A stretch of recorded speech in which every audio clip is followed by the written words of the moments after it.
So the reservoir of ego is demonstrated by Saul. And Saul had everything. He was 6'5", 7'2" with heels, golden blonde hair, six-pack, tiny waist, an amazing empire. And he sought to rule from his throne. And he carried, you got it, girl, majesty. He had majesty wherever he went, unfurling his gold armor, which glowed in the dark, because that's how he rolls. And he was royalty.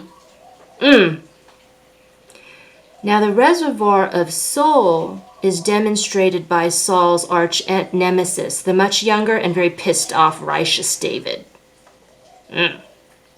Now David sought to rule Israel from a field where he was tending sheep. Sometimes he slept in a tree, because you have to see the bears. But because he was a wilderness dweller, he had a zero carbon footprint. David was anointed by God to be the future king of Israel when he was a young shepherd boy. So he knew, although he's sleeping in a tree, the tree was God's chosen throne for him for now. And the majesty of a royal servant wasn't yet on the outside in the form of jeweled armors or a Tesla, but it was still inside of him, unseen, as a dream. So what happens is Saul is fighting in a war. He's king, he's in a war, and he's starting to show signs of bipolar. Like, he has these episodes, very deep mental illness, and it seems like he's being tormented by demons. So let's pause here a minute, because how the heck does a demon get attached to you? Okay, the Bible kind of skips over this part. But what I think that Saul didn't love himself, because I've seen it thousands of times with people that I've coached. I think Saul loved his image. And your image is not your true self. It's an image. And the image is that thing that you see after you Photoshop yourself. You're like, yeah, right? That's your image. And so he was into his image. And he defined himself by his image, his oh so many followers. And the kingdom of Israel at this time, it's called the United Monarchy. So this is about 1047 BC.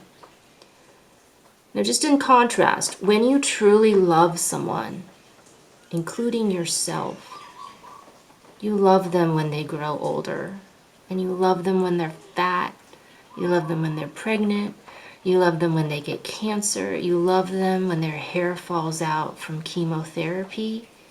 You love them no matter what. But Saul did not love himself no matter what. Because Saul's in his castle surrounded by his gladiators, and he keeps shouting at them, if I lose this battle, if I am not king anymore, I will hate myself and I will hate all of you. And the gladiators like, so Saul loved his image. He loved the image of being king. He didn't love himself. He loved his image. And people who are narcissists, they're addicted to their own image. As soon as they age out of their position, they start to covet and worship the other people who will replace them. They're like fame sluts. They don't have a sense of self. They'll love whoever is in power or whoever is popular in the moment. So what happened is, all that self-hate made Saul start to go cray-cray. He was freaking everyone out. Self-hate will cause literally a demon to attach to you, and you go crazy. And people are like, they're crazy. I'm like, I think it's self-hate. I think it's self-hate. So one of his personal assistants said, hey, King, there's this teenager. He lives out in a field. He plays the harp. Do you want to? And Saul's like, yes! Okay, so they get David, and David starts to play the harp and sing. And when David sings, the ego raging inside of Saul falls asleep for a moment, And the soul within Saul starts to drink this nectar of the living song. And for a moment, the reservoir of Saul's soul begins to fill up. And we both have two reservoirs within us. The reservoir of our ego is burning hot. So if you get down to the bottom of it, it sends off a heat. And it starts to draw on your other reservoir, your soul. So one reservoir fills the other.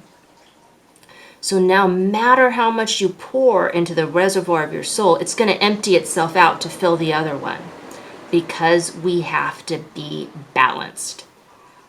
In my opinion, we have to have a healthy ego and a healthy soul. Both. What happens when we get imbalanced, it'll try to balance itself.